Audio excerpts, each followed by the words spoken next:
What's up, Twitter world? Rest in peace, Charlie Manson. Rest in peace, Sharon Tate. Welcome to the Austin Ingels movie show. I am your host, Austin Ingels, and this is produced by Rad Dizzle. Yo, what's up, guys? What's happening? This is episode 10, everybody. A very special episode. And JD had an emergency. He can't be on here, which sucks. This would have been our second time discussing Once Upon a Time in Hollywood because way back when, this was the second ever podcast I did. Fun fact for you, Radu. That is a super fun fact. That is a super fun fact. So it's a full circle. It all comes back around. Radu, you're a good friend. First and foremost, Radu, have you seen this movie? I have not seen this movie. It's a goddamn shame, folks. He's missing out on true cinema, if you ask me. Absolute cinema. What Tarantino? All right. What Tarantino movies have you seen? I really couldn't even identify Tarantino films. I couldn't be like, I know this Tarantino movie. Don't know. Okay, I'll name them all right now. You ready? Let's do it. Reservoir Dogs. Seen it. Pulp Fiction. Didn't see it. Oh my God. Jackie Brown.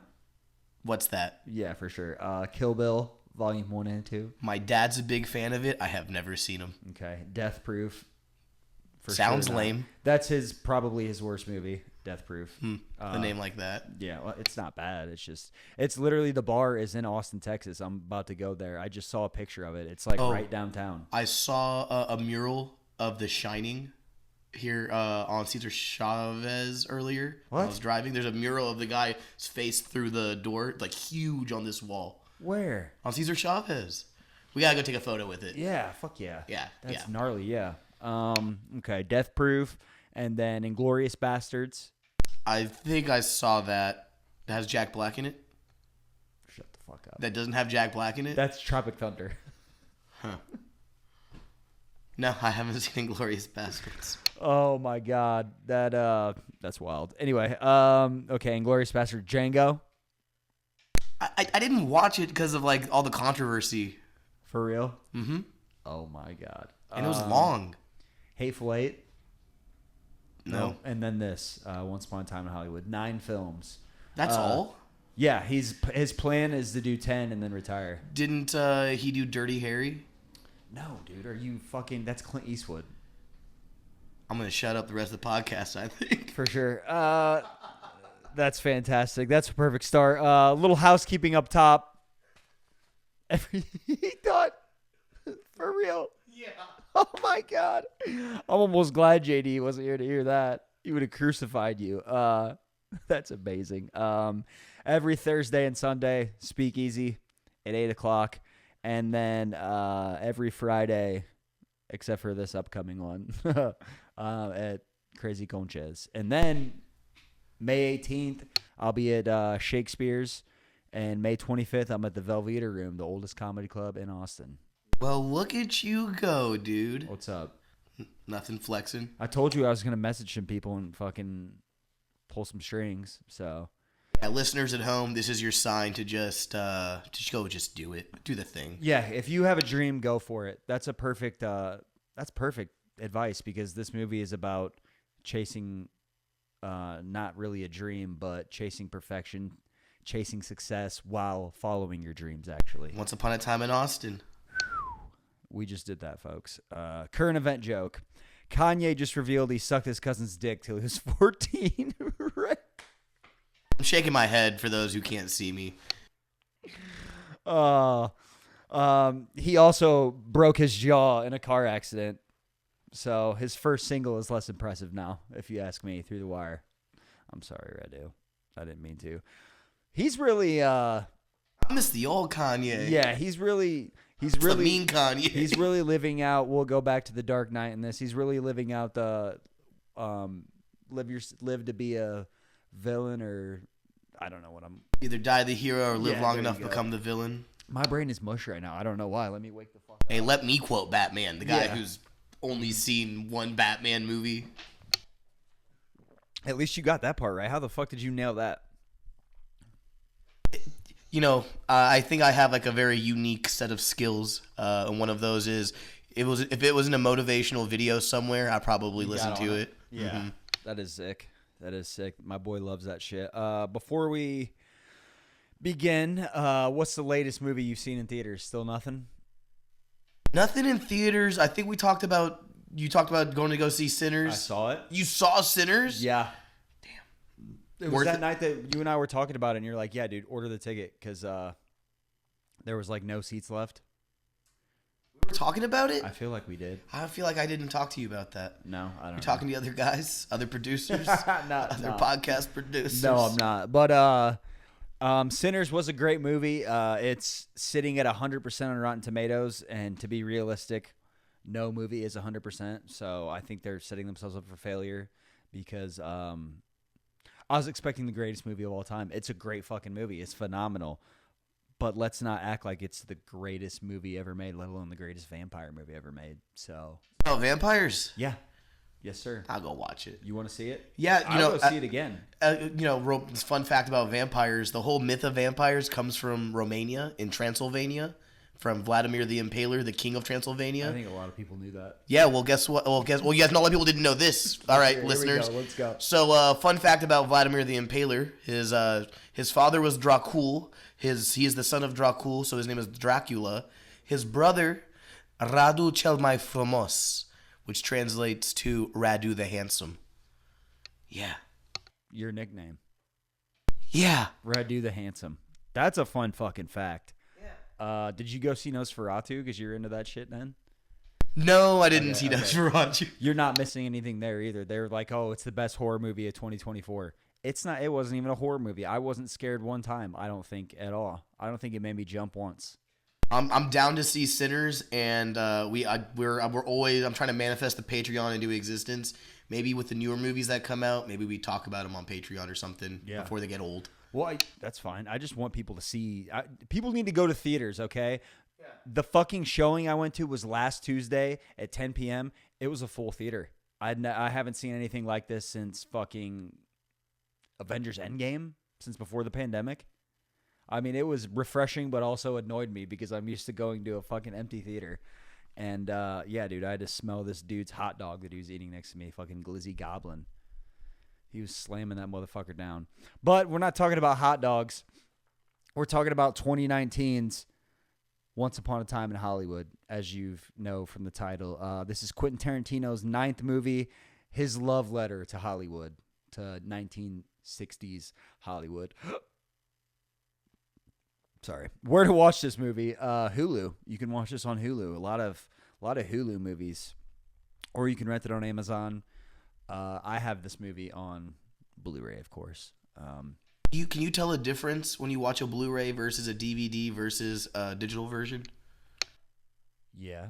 I don't know about this one, but like old DVDs, of course. But like this, I'm glad you said something like that because this I think is one of the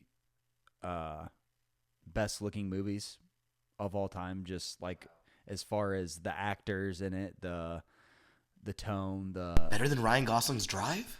Bro, this has Brad and Leo and Margot Robbie throwing 100 miles an hour fastball. So that alone should just fucking hype you up. The summary of this movie. Actor Rick Dalton gained fame and fortune by starring in a 1950s television western, but is now struggling to find meaningful work in a Hollywood that he doesn't recognize anymore. He spends most of his time drinking and palling around with Cliff Booth, his easygoing friend and longtime stunt double played by Brad Pitt. Rick also happens to live next door to Roman Polanski and Sharon Tate, the filmmaker and budding actress whose future will be forever altered by members of the Manson family. Yeah. The impact of this movie, this was Leo and Brad Pitt's first movie together, and Brad went on to win Oscar for Best Supporting Actor for his role as Cliff Booth. The American Film Institute named Once Upon a Time in Hollywood one of the best and top 10 films of 2019, and it won the Golden Globe for Best Picture and a comedy. And Once Upon a Time in Hollywood was nominated for 10 awards at the 92nd Academy Awards. 10 awards. Won 2 of them. It won Best Supporting Actor for Brad Pitt and Best Production Design. I told you, it's one of the fucking sickest looking movies, and they absolutely transform Hollywood into 1960s. I'm going to talk about that later. But this movie also received numerous other accolades. It has since been considered as one of the best films of the 2010s and 21st century. When is the next Golden Globes? They already happened for this year? Yeah, they happened at the beginning of the year. Okay. Yeah. Interesting. I didn't pay much attention. Yeah, no, they're. I think Golden Globes this year. It was supposed to be like The Substance was supposed to win a bunch of shit, and Nora ended up winning a bunch. So.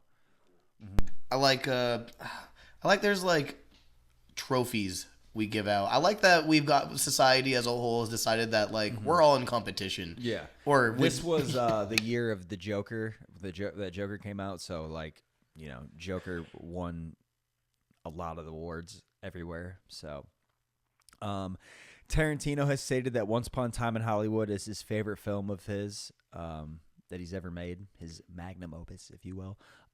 Quentin Tarantino described Leonardo DiCaprio and Brad Pitt as the most exciting star dynamic duo since Robert Redford and Paul Newman. Yeah, his references are very dated. But this duo, I'll never forget the announcement on Instagram of these two together. They just like shared a picture of them from the set. It was a big deal in 2019. And I don't know if I have this anywhere, but I remember like talks of this movie came out like right around Django. Like there was a rumor that he was working on a Charlie Manson movie and that Leo was going to be in it. And yeah, dude, 7 or 8 years later, it went to fruition. So how long do you think this movie was in the making?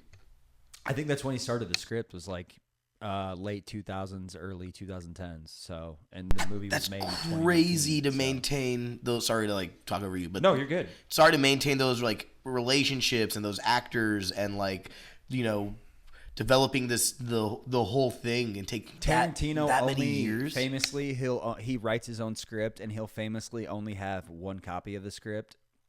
So like, he'll go around. He'll go to Brad's house. He'll go to Leo's house.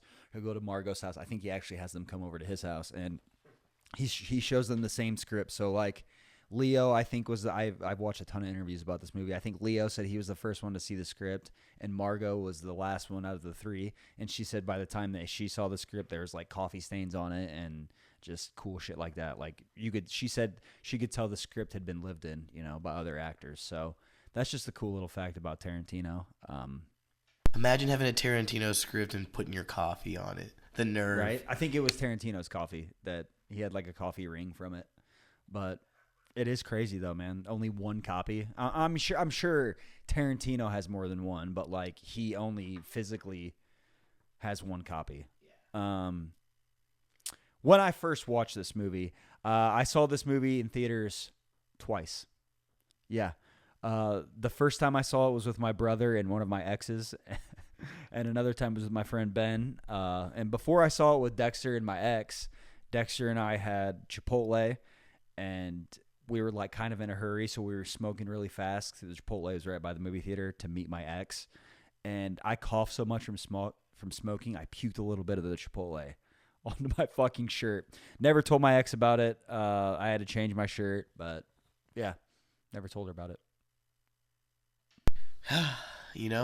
It's one of those things I'll never forget. Like, I was so pumped about this movie. I had been talking about it. This came out, like, I think either July or August. And the whole year, I was fucking ready for it. So, and it didn't disappoint, folks. Bunch of goddamn fucking hippies. Is everybody okay? Rick Dalton. Well, the fucking hippies aren't. That's for goddamn sure. You'd love that if you knew what I was talking about.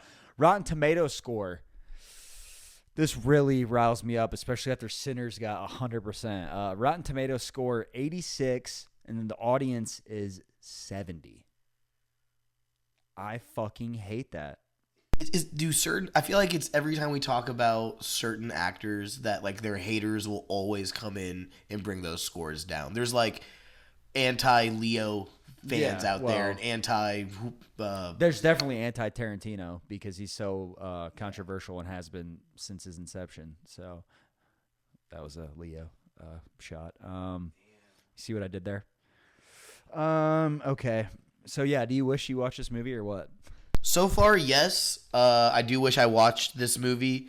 2019, I feel like was a good year for films. Yeah, this was arguably the last great year of cinema, considering the pandemic hit right after this, and then I didn't Hollywood. realize this was actually such a. I thought this was a much older movie, No, actually. no, So that's actually interested me quite a bit. yeah, no. It's fantastic. Some lores or legends. Quentin Tarantino based the Dalton and Booth relationship on a real life duo. During one interview, while not revealing who it was, Tarantino said that he got the idea when watching the interaction of an actor with a stuntman. While Kurt Russell's name has been put forward as the inspiration for Dalton, the strongest argument for Burt Reynolds is for Burt Reynolds and his longtime stuntman Hal Needham. Needham, if I'm pronouncing that name right. The movie's some more. The movie's ending dramatically deviates from the real life Manson murders. Spoiler alert. Instead of the tragic deaths of Sharon Stone and her guests, the film depicts the Manson followers mistakenly entering Rick Dalton's house where they're killed by him and Cliff Booth. Similar to what Tarantino does at the end of Inglourious Bastards, where Adolf Hitler is killed. Quentin Tarantino casted a role for Adolf Hitler. Yeah, if you've never seen if you've never seen Inglourious Bastards, here's another fun fact. I'm not sure when I'll do this, but the first chapter, I think this might be the first movie where Tarantino doesn't do chapters. Actually, yeah, damn. I think it is. Holy fuck! But anyway, the first chapter of Inglourious Bastards is called "Once Upon a Time in Nazi-occupied Germany" or Nazi-occupied France. That was going to be the original title of Inglourious Bastards. And anyway, in the movie, Tarantino rewrites his own history, and they literally like machine gun Adolf Hitler in the face and like blow up his theater that he's in. And That's then awesome.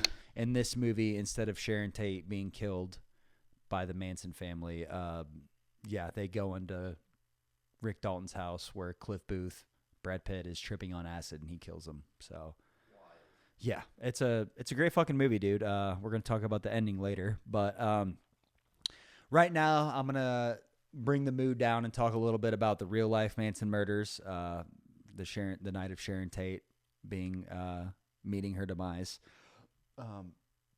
Excuse me. The real life murders. On the night of August 8th, 1969, Tex Watson took Susan Atkins, Linda Casabian, and Patricia Krenwinkel to CeeLo Drive in Benedict Canyon, Los Angeles. Watson claims Charlie Manson had instructed him to go to the house and totally destroy everyone inside, and to do it as gruesome as he could. Manson told the women to do as Watson instructed them. According to Watson, Manson had told them to leave a sign, something witchy. Atkins wrote "pig" on the front door in Sharon Tate's blood. You fucking hippies came up here to smoke dope on a dark road, didn't you? Anyway, that's from the movie. The occupants of the house of CeeLo Drive that evening were movie actress Sharon Tate, who she was the wife of Roman Polanski, who was 8.5 months pregnant. Yeah. Also, her friend and former lover Jay Sebring, a noted celebrity hairstylist, Polanski's friend and inspiring screenwriter Wojciech Frankowski, and Frankowski's girlfriend Abigail Folger, heiress to the Folgers coffee fortune and daughter of Peter Folger. Yeah. Let's see. Also present on the property were William Garrettson, the caretaker, and his friend Stephen Parent. Roman Polanski was in Europe at the time working on a film, and he wasn't there. I don't want to really dive into any more of the Manson murders. That'd be a whole nother podcast. But obviously, Tarantino has had a fascination with the case his entire life. I do wish they showed another scene with Charlie Manson, but I'll talk about the Manson later, his appearance in the movie. But yeah, they deviate the ending. So this whole film is the beginning of it's like February 8th, 1969. So what would that be? That'd be 6 months before. Yeah, 6 months before this happens, and you see Cliff and Rick, and Margot, who's Sharon Tate. You see what their lives are leading up to this, and then it skips forward after the movie or whatever, and then it goes to August 8th or August 9th or whatever, and you're like, oh fuck, it's about to happen. And the way he does the lead up to this is just absolutely brilliant, and then it's just a fucking right turn. Yeah, it's sick. Is this movie? What are we at? Is this movie reboot proof? Yes, it is. I never thought there'd be a sequel to this movie, but if you're just hearing this here first, there is a sequel in development with Brad Pitt returning as Cliff Booth, and Quentin Tarantino wrote the script, and David Fincher is directing. The Dream Team, folks. It is reportedly titled The Continuing Adventures of Cliff Booth, and the film will follow Cliff Booth while he navigates Hollywood as a studio fixer. Interesting. This has a little bit of Radu didn't know this, but if anybody is fans of Tarantino, they know that he's supposedly only doing one more movie and then never making movies again. It was announced at the end of last year that he had his script and Brad Pitt was going to star in the movie, but it seems like that this is what movie he was writing the whole time. So still no word on what his 10th movie and final movie will be. Yeah. Pretty crazy if you think about it, but he has written several other movies and, kind of mini directed a lot of Robert Rodriguez's movies, who's from Texas, who lives in Austin. Yeah. And was just on Joe Rogan. Nice. Yeah. Okay. We're going to get to the likes of this movie. We're rolling right along, aren't we? The Leo and Brad duo. I think it's my favorite duo in any movie. It's hard to beat that duo, if you ask me. They're both at their absolute best. Brad ended up winning the Oscar for it, but I'm going to bring this up later. I think that Leo should have won the Oscar, but this was the same year as Joker, and if you guys know anything, Joaquin swept every award for Joker that year, winning the Golden Globe, winning the Oscar. Was it worth it? I don't know. I love his performance, but I don't know if it's better than Leo's, and I don't know if it stands the test of time. A lot of my friends say that I like this movie too much and that it's not as good as it is. Bullshit. What do they know? Nothing. No, I'm joking. I miss him. I love him so much. Wait, what did I just do? Okay. Yeah, we're good. Sorry. Okay, what else do I like? I love the soundtrack and the setting. You're absolutely immersed in 1969. The producers had some initial difficulties convincing Hollywood Boulevard vendors to allow their premises to be fitted with period facades to better reflect the 1960s. However, after the production wrapped that section of the shoot, most of these same people asked if they could leave the facades in place since they liked the retro look and preferred it. That's fucking crazy. Yeah. Yeah, that's badass though. Like that's a good use of like not using CGI for sure and being like, let's fucking do some practical. Yeah, I think only a few directors could have pulled this off, and obviously Tarantino being one of them. He's Hollywood royalty. JD told me this. He texted me after he told me that he couldn't be on the pod, that he went and saw this movie at the theater that they show in the movie. So oh, that must be for a cinemaphile. That's fucking sick. Cinephile. Well, yeah, he was in LA at this time. He started comedy in 2018 and was there till the pandemic. So yeah, man, he was in Hollywood when this movie was going on. I'm fucking jealous of it. I can tell you that. Another the Spawn Ranch scene. Let me paint the picture for you, Radu. My eyes are closed. Okay, if you know Tarantino, you know that, how do I want to put this? No one is really safe in his movies. Anybody can die, and it's very out of nowhere, very surprising, some of the deaths that he has in his movies. and this was no exception. Brad Pitt takes. You see a hitchhiker played by Margaret Qualley. Um, you see a hitchhiker girl who's part of the Manson family. She keeps trying to get a ride from Brad Pitt, but he keeps, not going where she's going. Finally, one on the fateful day, he's going the same place she is, and he gives her a ride, and she wants to go to Spawn Ranch. Spawn Movie Ranch is a place outside of Hollywood where they used to shoot all the westerns and shit. It's like a set built up as a western, and Greg Spawn ended up living there. This old blind guy. And then the Manson family took over the ranch because like the dude went blind and they like convinced him. They like had girls have sex with him and shit. It's pretty sick. It's pretty crazy, gnarly how it actually happened. But anyway, Brad Pitt gives this girl a ride. So it was just Brad Pitt with the Manson family at this Spawn Ranch. It's like in the middle of the movie. So you're like, oh fuck, is Brad about to get killed? Like, is he about to die? So the tension is absolutely unreal that you feel in the theater watching this. Quentin Tarantino told the crew that he wanted the Spawn movie ranch sequence to feel like the early scenes in the Texas Chainsaw Massacre, particularly in terms of sound design and production. And he nailed it, dude. The tension. The first time you watch this, like I said, it's you're on the edge of your seat. You're like, oh my God, Brad's about to catch a bullet to the back of the head. Yeah, it's wild. Let's see here. I do believe this is one of Leo's best roles, if not his best role. It's a culmination of all of his characters, like Tarantino. I believe it's his. I wouldn't say it's Tarantino's best movie, but it's like all of his movies combined. Like this is what he's worked up to. You know what I mean? It's like all the skills, everything he's learned, all put into use. The same way with Leo. Like up until this point, this movie has a little bit of every Leo role in it. Maybe besides Gilbert Grape. That's not true. He does a part where he does a. I swear to God, he does that in the movie. It's fucking amazing. And here's another thing that I think. Here's one reason why I believe my friends don't appreciate this movie as much as I do. I strongly believe that you had to see this movie in theaters to experience the magic of it, especially the ending. In both screenings, like I said, I saw this movie twice in theaters. In both screenings, people were laughing the entire ending, like almost Hangover-esque. Did you ever see The Hangover in theaters? No. Okay. If you did, it was like, bro, I'm not kidding. Every line people were laughing at in that movie, like nonstop for however long that movie is, 90, 100 minutes, people were laughing. For the last 10 minutes of this movie, people were laughing the entire time. It was unreal.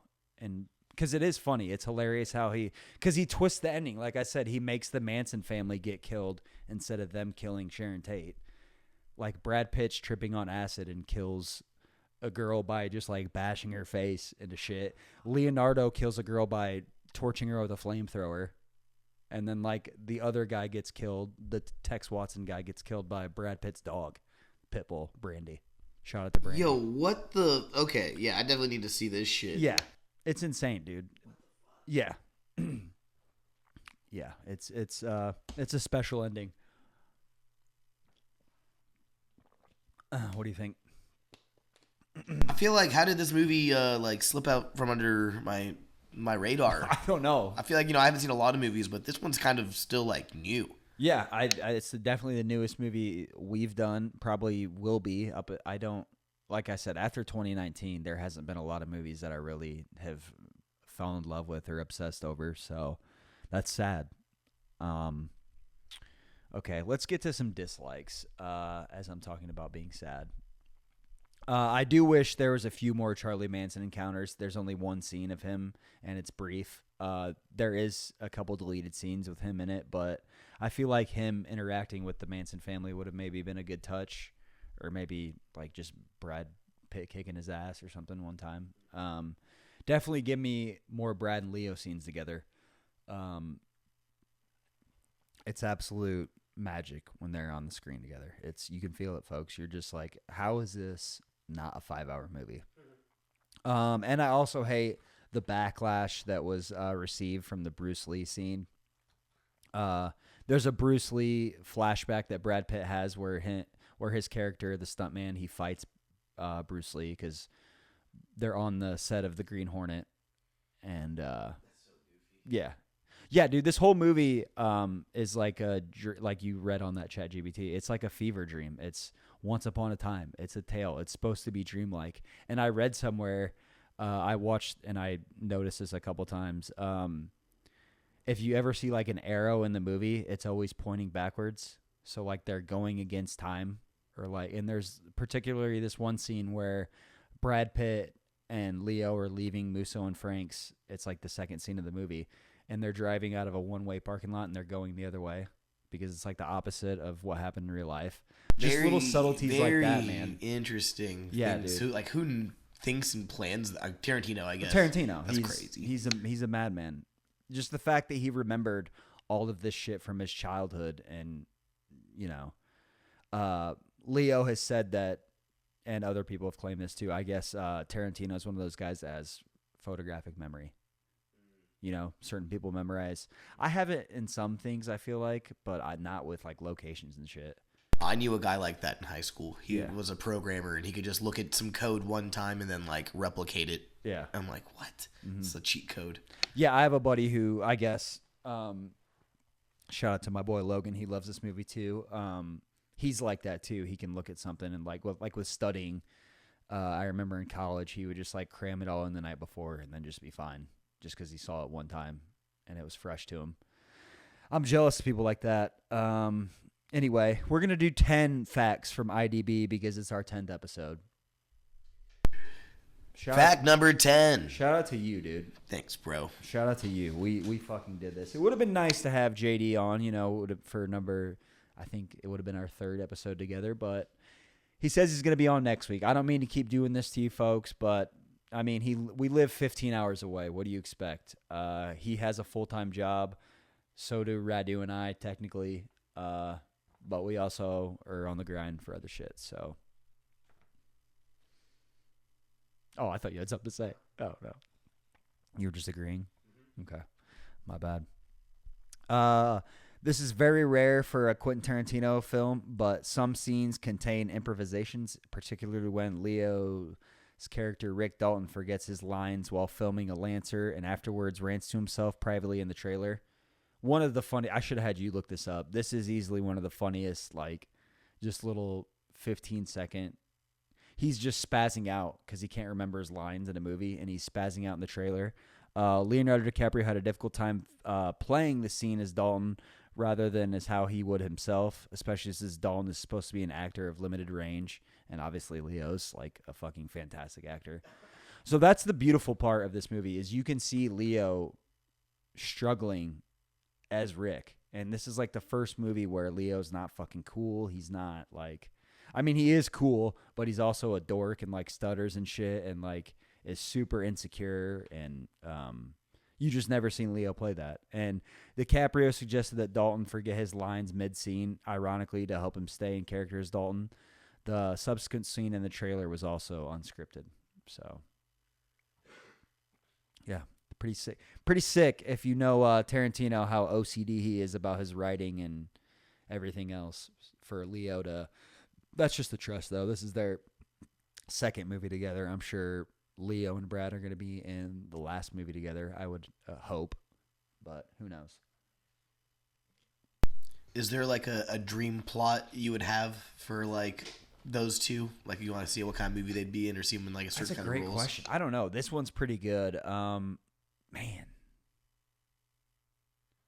I know like Leo and Brad are too good and too big for horror, but like I want to see like a scary horror again. Like I want to see, like this is the end almost, but like really well done. Not that it wasn't well done, but like really well done. I just like, or like, Brad did Seven, and then Leo did Shutter Island. That's their only, well, I guess he did Critters 3 when he was a child, but that doesn't count. But yeah, no, like I feel like they both could do something, like maybe something spooky Scorsese, or I want to see Leo in a Fincher movie. I don't think Leo and Fincher have worked together.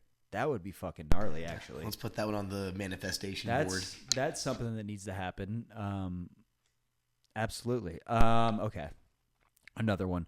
When Sharon goes to a screening of her movie, The Wrecking Crew, the filmmakers chose to use the actual film rather than recreating the scenes with Robbie. The real Sharon Tate briefly appears on screen after you see Margot's dirty bare feet. She is absolutely in one of the hottest she's ever been in this movie. And she's just like dancing and being sexy the whole movie. It's beautiful. Need to see this movie. Yeah, you do. As you saw earlier, Brad Pitt ad-libbed the line, "You're Rick fucking Dalton." Don't you forget that. Pitt based that line on an actor who told him the same thing when he was budding an actor in the early 90s. Because, yeah, Leo and Brad were always going for, like, the same roles in the early 90s, late 2000s. And, yeah, another actor told him that he was Brad fucking Pitt. Let's see here. Burt Reynolds, who was mentioned earlier and was the inspiration for a lot of this movie, he was originally cast as George Spahn, the ranch owner, but he died before he is scheduled to shoot, so Bruce Dern replaced him in the role. Additionally, the role of James Stacy was originally written for Bill Paxton, who unfortunately passed away while the script was being written. Paxton's role would go on to Timothy Olyphant. Is this a curse movie? Because Luke Perry, who's in the movie, died after the movie. It was his final film. So Tarantino just low key. I don't know. I don't. Is it cursed? Is it cursed? I don't know. I don't have this in here, but talking about Jim Stacy, there is you see the scene where they're like done shooting for the day. They cut, and Jim Stacy drives off on a motorcycle. Apparently, he died on a motorcycle. So. Pretty fucked up. Yeah. Just a little fun fact for you. Steve McQueen, played in the film by Damian Lewis, had reportedly planned to visit Sharon Tate on the evening she was killed, but ultimately didn't. That's wild. Yeah, the Sharon Tate murder, I remember JD and I talking about this in the first episode. We're glad that he did the twist ending, because seeing an 8-month-and-a-half woman be brutally murdered, I don't know if I want to watch that, as twisted and crazy as I am. Especially Margot, who's in the movie and just playing her as an angel. I don't think I would have wanted to watch that. So, yeah, I feel like it's nice to use movie magic to he give does it you in the a very tasteful way. Yeah, it like honors history. Yeah. in a great way. Yeah, it's his what if, because he even said in an interview, he's like, if that wouldn't have happened, he believes, since Rick Dalton lived next to Roman Polanski, that he would have eventually been in a Polanski film, who is a huge director. If you don't know, he like fucked a 14-year-old, so he's like vilified now, but I don't get it. He's a badass to me. No, joking. Comedy. Yeah, Polanski, just absolutely a piece of trash. The whole Sharon Tate, Jay Sebring thing was weird too, because in the movie they even talk about how like Jay's in love with Sharon and like just would always hang around. Wouldn't that be weird? Imagine you're dating a chick who's always around her ex. Her like ex is around and is always hanging out because they're friends. Imagine that shit. Can you imagine that? No, Would you like that? No, not at all. No. Let's see where. Okay. The design on the wall in the airport is identical to the design on the wall in the airport shown in the opening of Jackie Brown. Both scenes were shot at LAX, or LA International Airport. Just more Tarantino movie magic. Cliff Booth is suspected of killing his wife, and while KHJ boss jock Humble Herv Miller, who is heard on the car radio in several scenes, actually did kill his wife in 1971. So, a little history intertwined there. Like, I guess just like murder and death and that's so Hollywood, fascinating, dude. bro. Yeah. Fascinates people. Mm-hmm. Fascinates me. Absolutely does.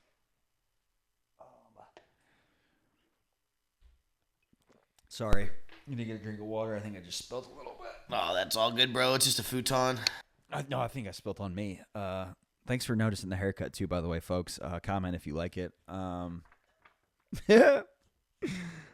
It's growing on me. Let's see here. In one part of the movie, Sharon Tate goes to see her own movie in the theater. When the cast was asked in an interview if they've ever done the same thing, director Tarantino revealed he has. He admitted to once taking a date out to see True Romance, which he wrote the screenplay for.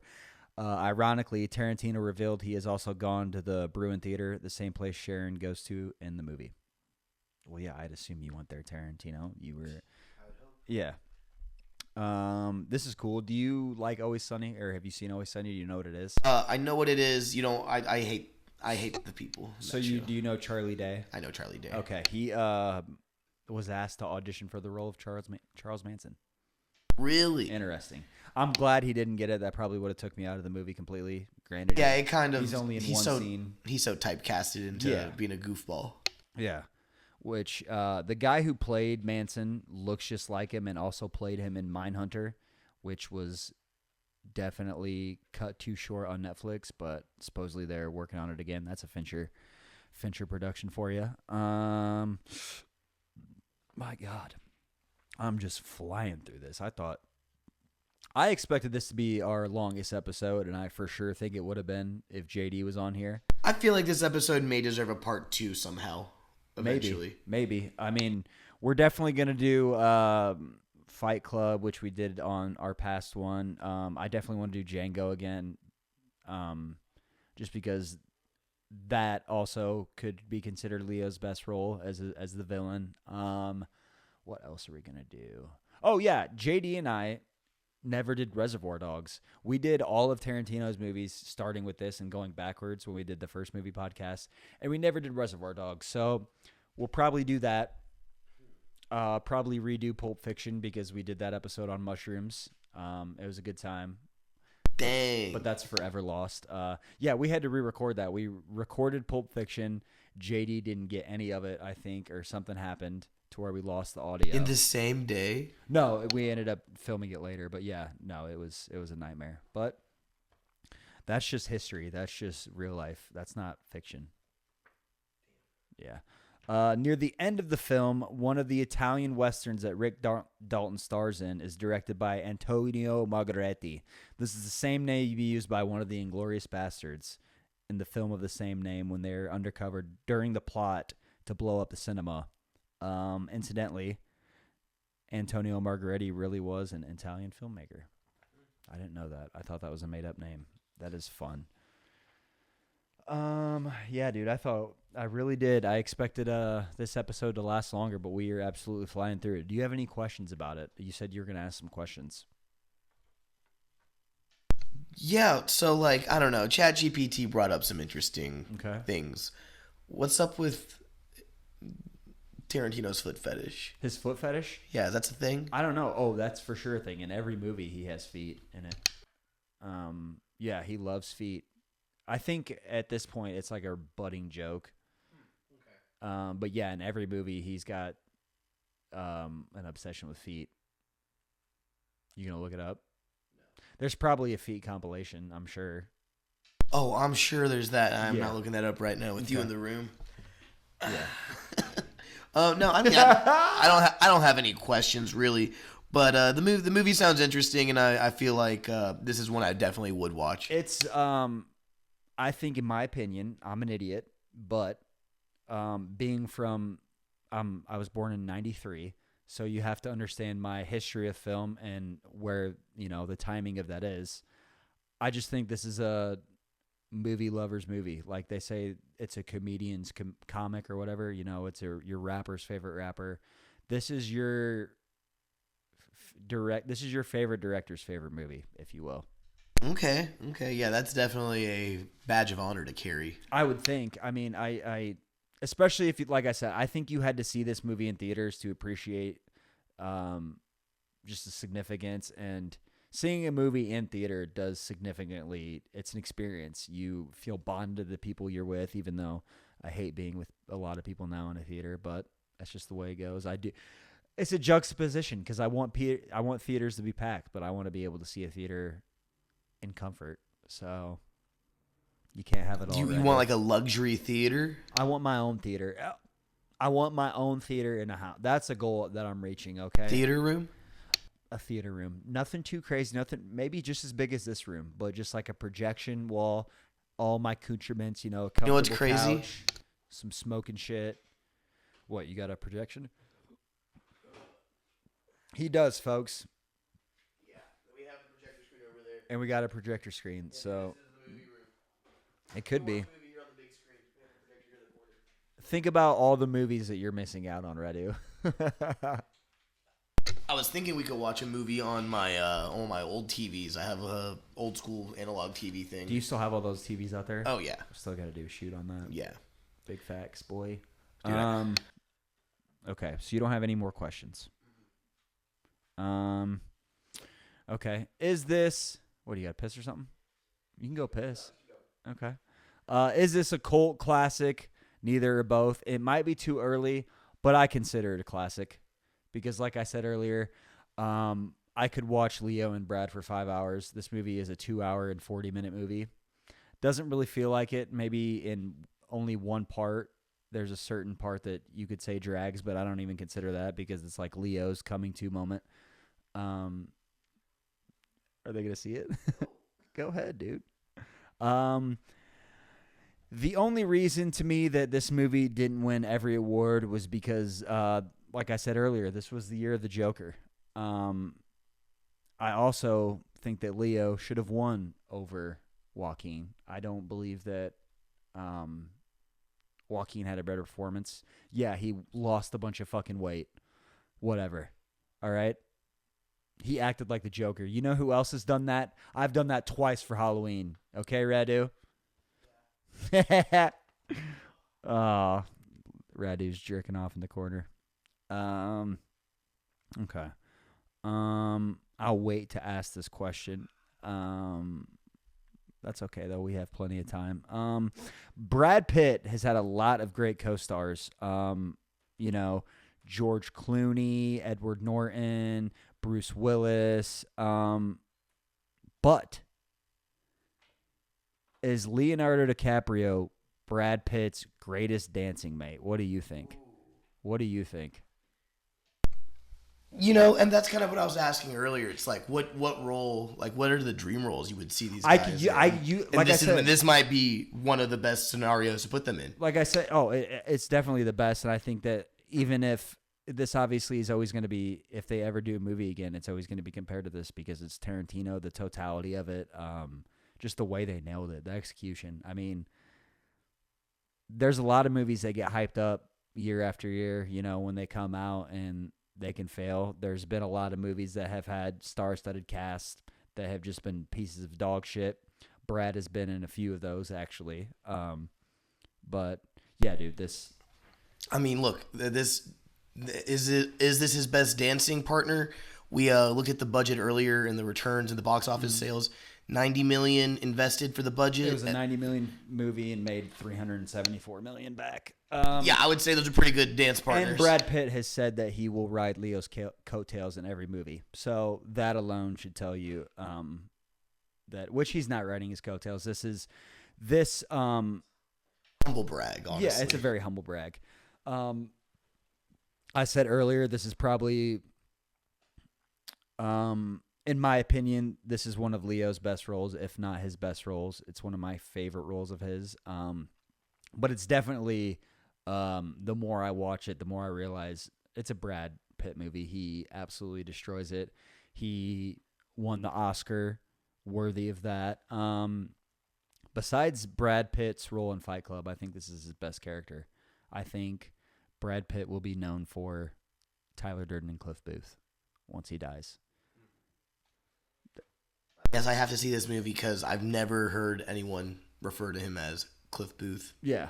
But I definitely have heard people talk to him about him as Tyler Durden, yeah, for sure. That's my favorite movie character of all time. Spoiler alert, Tyler Durden, Brad Pitt. I've been him for Halloween 2 times. It's pretty easy. You just fucking get a red leather jacket and red sunglasses. But, yeah, dude, it's just old man Brad. The thing I said about Leo, you can apply to Brad the same way. He acts like a seasoned, like he's been through he's a veteran. He's been through the ringer, and you can feel it through the screen. You can see it on him when he takes his shirt off. Hubba hubba. He's got scars and shit. God, what a fucking dreamboat. Okay. Leonardo DiCaprio and Brad Pitt got along so well during the production that they confirmed at the film's Cannes premiere that they would love to team up again for another movie. We're waiting for it, folks. We're going to be sitting here patiently waiting for it. Do you think they do a war movie together? I don't know. Leo kind of stays away from like clickbaity shit like that. Like Leo is more of the story guy. Well, like he's never been in a superhero movie. He doesn't, do. I almost said Batman and Robin or Superman versus Batman. Like, yeah, neither of them will ever do that. Yeah, especially Brad. If Brad at this point were to, oh, okay. Have you seen Deadpool 2? I have definitely seen Deadpool 2. So you know that Brad Pitt is the Vanisher. Remember that part? Yeah. Yes. He like gets electrocuted, and you just see Brad's face really quick. God, I should have put the fun. There's a fun fact I can't remember of like how he got paid for that movie. I can't remember. In what, Trident Layers? That's what I mean. It's something hilarious because he's just like barely in it, Yeah, you look it up. Look it up real quick. What is it? $956. I feel like there was something else too. Oh, a cup of coffee. That's what he wanted. Yeah, additionally, sources say he also received a cup of coffee. Yeah, he just wanted a cup of coffee, which I think the $950 he probably like has to technically get something to be in it. Probably gave it to his agent. Yeah, that probably or went to fucking donation or charity or something. But yeah, I remember that he just like wanted a cup of coffee, which, bro, you know me, I love coffee. I'll do anything for a cup of coffee. Which reminds me, I was at Walmart today looking at Keurigs and shit, so.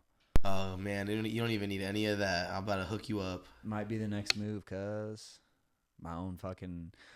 there's a scene in the movie where, like, it's you are to believe that this was right after Roman and Sharon fuck and have a baby, or, like, where she's impregnated, He, like, goes out, it's early in the morning, he has his cup of coffee.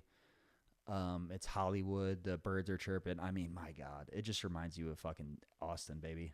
Damn, that's awesome. I also read online that all the ads from in the movie that you hear on the radio and stuff, or maybe on the TVs. I don't know if there's TVs in the movie, but all the ads are actual ads from the 1960s. Yeah, the radio. That's the guy that voice. He apparently killed his wife in real life. So, and yeah, just the soundtrack. Quentin specifically handpicked it, and that's sick too. So. I think that's it, folks. Thank you for all the people who have listened for the first 9 episodes. Thank you to my boy Radu. Please give him a round of applause. Give that boy a tuggy. Thanks, guys. I hear y'all clapping from around the world. Give that boy a tuggy. He loves tuggies. Thank you to JD, who has been on 2 episodes. I wish I could have had him on for more, but like I said, we live 15 hours apart, folks. It's not easy to do. Hopefully he will be on next week's episode. We are doing Enemy of the State. Rest in peace to Gene Hackman, one of Will Smith's best movies. Maybe Radu will watch it. Maybe he won't. It's a real who's of the 90s. Jack Black is in that movie. So there you go. I refuse to watch a Jack Black movie until I watch a Blackjack movie. Yeah. I'll watch a Blackjack movie. But I won't watch a Jack Black movie until we do The Big Year. Until we do what? The Big Year. The Big Year, the movie The Big Year? Yeah, the movie The Big Year with Owen Wilson and Jack Black. They're birders. A very unknown movie, and he doesn't know what Once Upon a Time in Hollywood is. That's why I love this guy, folks. Never change, Radu. Let's see, folks. What's the movie next week? Next week is Enemy of the State. Okay. So if you guys want to, we're going back to the 90s. We're going back to 1998, folks, for this one. But go ahead and like and subscribe this. Tell your friends. Go watch Once Upon a Time in Hollywood. Go fucking see a movie in theaters, folks. Do you want movie theaters to go away? Why is everyone weird now? I'll just watch it when it comes out. No, you don't. You don't watch it. You sit on your fucking phone and you don't pay attention. Go to the movie theaters, watch it, sit next to somebody that smells like onions, and go to a comedy show. That's it, folks. Thank you.